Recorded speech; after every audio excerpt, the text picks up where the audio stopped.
Boker Tov. Today's Daf Yomi is Bava Basra Daf Chaf Bava Basra 21. Bava Basra Chaf Alf. We're going to start the last two words on Chaf Amabez, where the Mishnah had said that they're not allowed to stop a person from saying that there's the Kol Hatinokos. They're not allowed to stop a person from the sound of children in his courtyard. So what does this mean? So Amar Rava said the reason why they can't stop him on top of Chafal from an Aleph is Seifa Asam Latinoko Shal Beis Rabam. This is referring to a person who opens up a school for little children in their courtyard, and the neighbors are not allowed to stop it, say, we don't like the sound of the kids coming. And it's from the time that Yeshua ben Gamla made a takana and onward. So what is this takana that Yeshua ben Gamla made? Amrav Yehuda Marav, Baram Zachar Oso Ish Latov. This man is remembered for good, and Yeshua ben Gamla Shemo, and his name is Yeshua ben Gamla. So, and this is the same person that who was appointed as a Kohen Gadol from Marta, his sister, asked Yanei Melech. She gave him a lot of money until she appointed Yeshua ben Gamla to be the Kohen Gadol. Tosfos reminds us of this.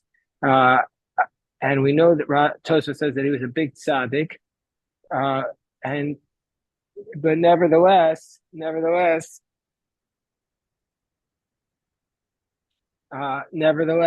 he, even though he got his position under difficult circumstances, he accomplished great things, as we'll see. Who were not for Yeshua ben Gamla and Nishtakach Torah Israel. Torah be forgotten from Israel. At first, Torah. At first, somebody who had a father, the father's job would be to teach him Torah. Torah. If somebody didn't have a father, then he had nobody to teach him Torah. My Darash, what was the drasha? That they said that it's only the father. It says, Limadatem osam, v'limadatem atem. We read it as it's your job to teach your child Torah. So the first takana was that they established that they should set up schools to teach children in Jerusalem. And what was the drasha about Jerusalem? My Darash, Kimitzion Teitze Torah, from Zion, Torah will come forth. But still, somebody who had a father would bring him to Jerusalem to study. If he didn't have a father, he wouldn't go up to study.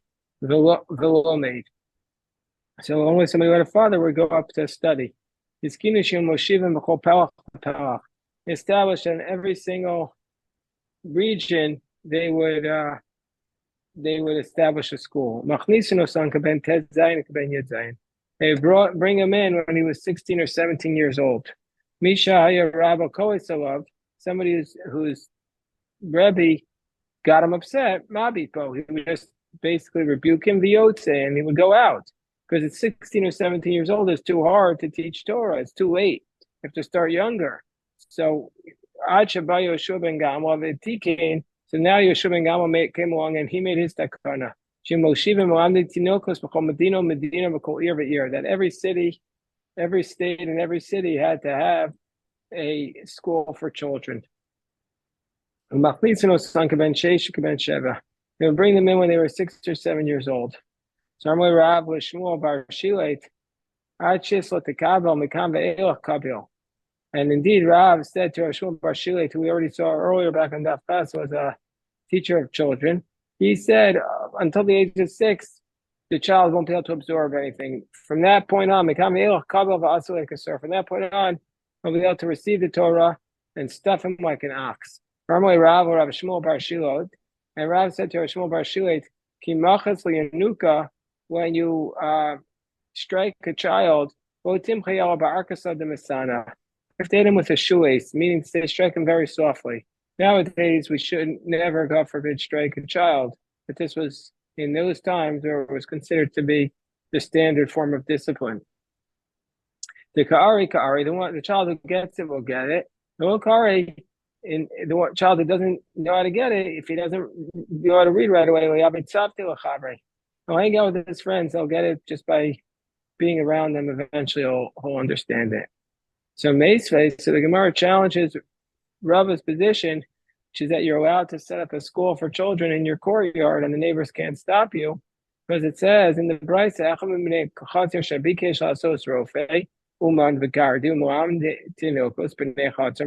it says explicitly. So, so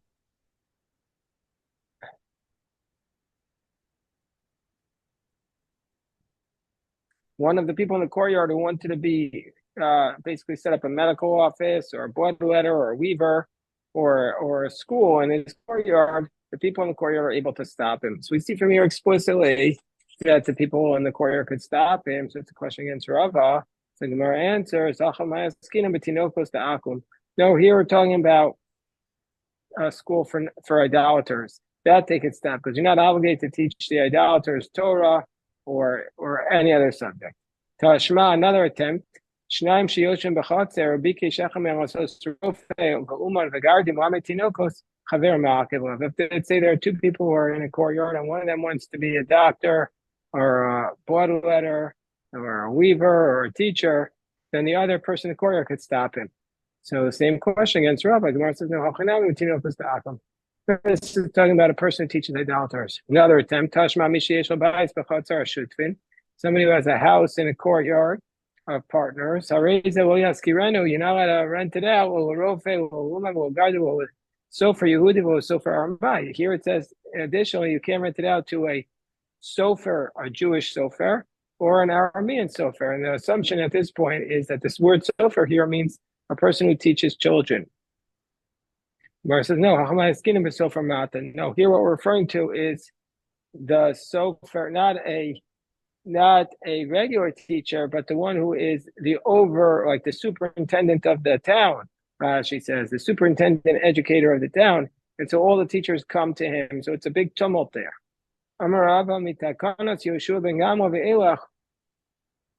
Umamtina and Yanuka mimasal masar. Rava says from once Yeshua ben Gamma made this takana, we don't bring the children from one city to another city to study because it's too dangerous to travel on the road. But from one synagogue in a town to another synagogue, we would bring them. And if there's a river in between, we wouldn't bring them. If there's a bridge, and then we say you could go from one district to another. But if it's a narrow bridge, and then we wouldn't bring them because that's too dangerous. The number of kids in a class for the teacher is 25. And if there are 50 students, then we put down 2 teachers in top. And if there are 40, if he has 40 kids in the class, we let him get an assistant, and the city has to pay for it. Let's say I have one teacher who's very learned, and the other teacher is more learned. We don't kick out the first teacher and replace him.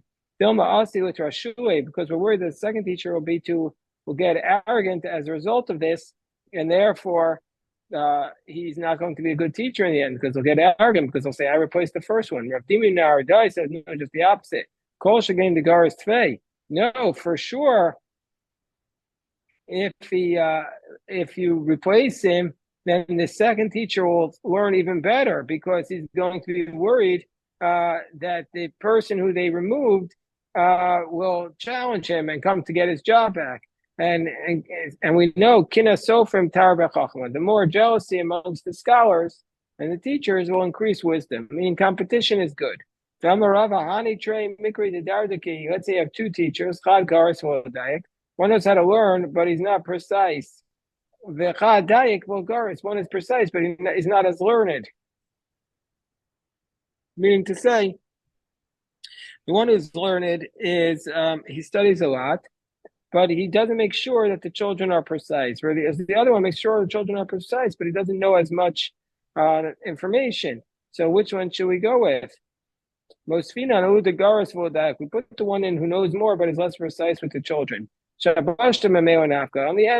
end, the children will learn it, fix their mistakes. They'll learn what's the right way to do it. But Rav Dima Minardai says, Mosfina the Daik Vulgaris. You put down the one who's precise and not the one who says learned.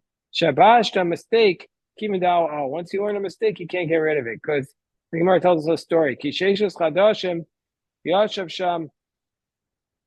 There were 6 months that Yoav was staying there. V'kol Yisrael, Ariach is called Zachar ba'Adam. He killed every male from Edom. So Ki Asla coming to David, when it came to David, David said, "Why didn't you kill all the people? Amalei, my time about ta'achi. Why did you not kill the females?" So Amalei Dechsiv, because it says Timches Zachar Amalek. It says in the pasuk, wipe out the males of Amalek. Well, 1 second. We know that we read it today, Zecher, the memory, but he read it. Yoav read it as the males of Amalek. So Amalei, David said to him, "Vanan Zecher Karina." We don't read it as the males. We read it as the remembrance. So Yoav said, "Ana Zachar Akirion." I read it as the. Hold on. I read it as the males.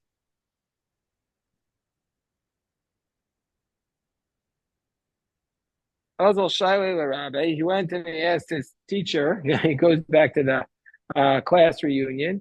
Amarway, said, "How did you teach us?" So the teacher wasn't going to fall into that trap because he realized where this was going. Amarway Zachar, he said, "I read it. I taught you as Zecher. I taught you as the memory. Shakal of Siro Amiktale. He took out his sword to kill him. Amarway Amai, why are you going to kill me?" So he says, because it says, Arur Osem Lechas Hashem, Arur, cursed be the one.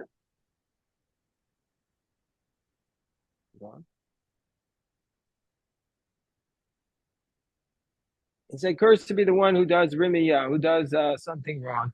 And so therefore, since you didn't teach me properly, I'm going to have to kill you. So he says, but still, I'm really shafki gavra to Baru. He says, okay, you don't have to kill me, just curse me. I'm really ksiv arur moneach harbo midam. He said, no, cursed is the one who. So Yoav said, cursed is the one who does not bring out the sword. Meaning, say, no, I have to kill you. Some say he killed him, some say he didn't kill him. It's a dispute what happened in the end. So,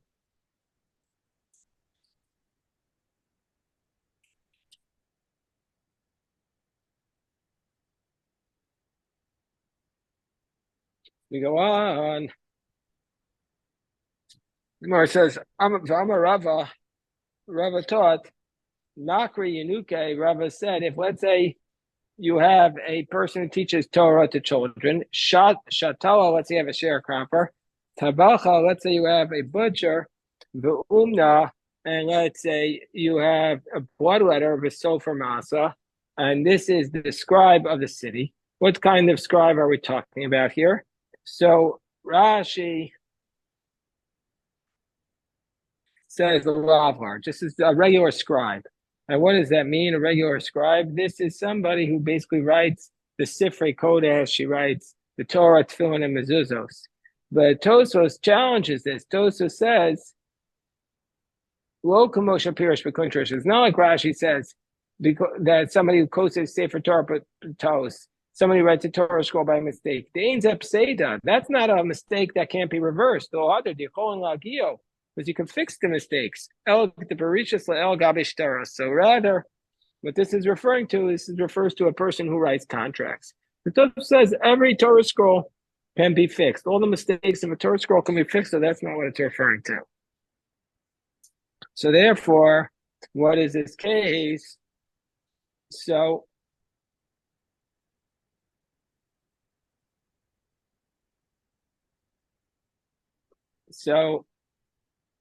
all these things, all these people who are engaged in irreversible mistakes, they're all like people who are warned for their job, meaning when they make a mistake, they can be fired. The general rule is any mistake that can't be reversed, it's like they're already warned. Amar Rafuna, so Rafuna taught, Hi Bar Mavo, Hi Bar Mavo, the Uke Rechaya. So he says, Rafuna says, let's say you have people in an alleyway and they have a millstone. The guy is working a millstone. So now this is a very relevant text for a lot of sources.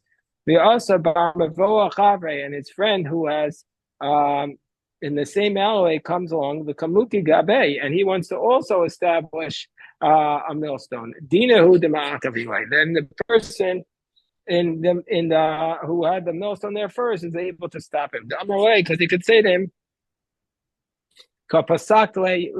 he said, listen, you're taking away my livelihood. I was here first. I have my millstone first. You can't open up.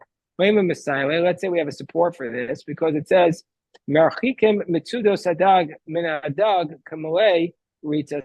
because we have a support from Rafuna, from a brisa that says that somebody wants to come along and make a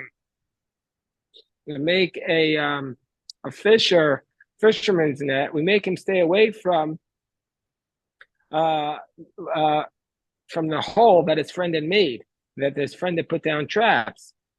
So we see from here, you make him stay away. This is support for Rafuna. We make him stay a parsa away. So the Gemara says, no, that's not a proof. Shani dagim diave siyara. No, the case of fish is different because the fish are running to the place where you put out the traps already. So therefore, once he sees this hole and this other guy put down the food, then he knows that the fish are coming. So the first guy did all the work, and now this other guy is going to come and basically just piggyback off of the other person's word. So Amar Ravino Rava Lema Ravuna the Amar Ka Rabbi Yehuda. Let's say that Ravuna holds like Rabbi Yehuda. Why? What did Rabbi Yehuda say? The Tanah Rabbi Yehuda says, this is what we had in Bamitzia, that goes on with Tinokos, that a person is not allowed to give away, a storekeeper cannot give away nuts to little children, because the children are going to come, it's going to attract them to the store. Allow it. So we see from here that Rabbi Yehuda is like Rav Huna because he says you're stealing the other person's business, so therefore it's not allowed. The Gemara says, no, I feel Rabbanan. You could even say the Rabbanan would agree with Rav Huna. Ad kan lo pligi Rabbanan Rabbi Yehuda. And why did the rabbis argue with Rav Huna over there?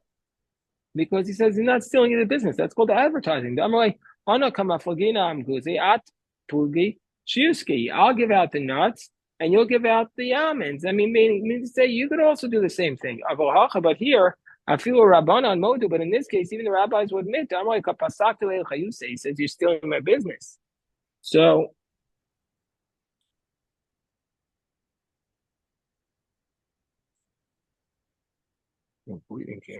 okay, so then the Gemara says, so Gemara challenges Rav Huna, who says you stop the person from opening up another millstone in town, because it says a person can make a shop next to the shop of his friend. You have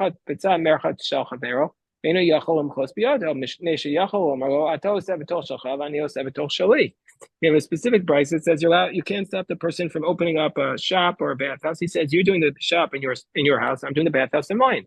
So it's an explicit source against Rav Huna. So the Gemara says,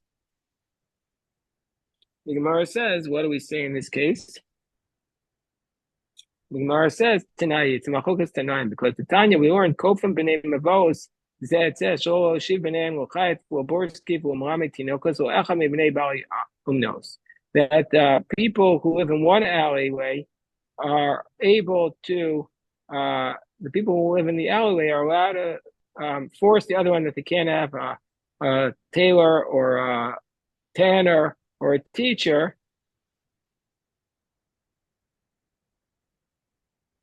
Now the question is, how can they say a teacher when we just said a teacher is allowed? And so either we're talking about a teacher of non-Jewish children, for example. That's one of the answers. And not a craftsman.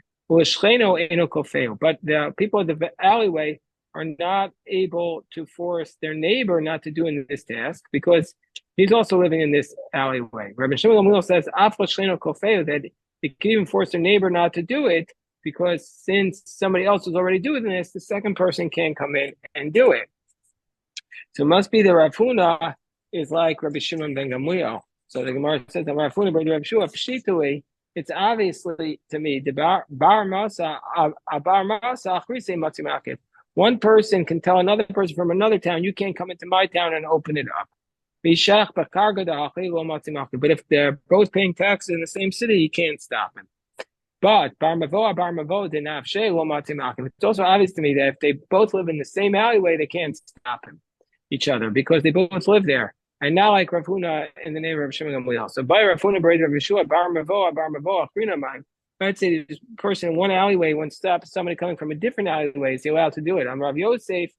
So Rav Yosef says, Modi Rav Huna, but Makri the Dardiki. Wait, so that question we left as takeaway. It's unresolved. Then Rav Yosef says, Modi Rav Huna, but Makri the Dardiki. Rav Huna would admit by a case of teachers of children, that you can't stop the teachers of children. The Amar Mar, because he would say, that increasing of teachers increases wisdom, and therefore you can't stop people from teaching Torah to children. Okay, we'll stop here, this beautiful daf today, and God will pick this up tomorrow. Shkoyach. Thank you. Thank you.